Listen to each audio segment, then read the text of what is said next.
paano ang dami? Oops. Hindi ka mababangga.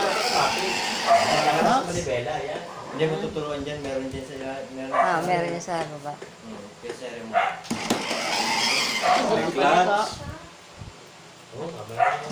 Hindi ko alik ko. O, yan. Baby. Nabangga na mami.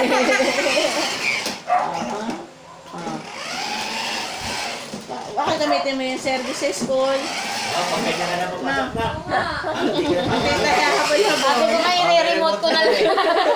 Ay, remote. Para wala nang bit-bit. Pwede nga naman eh.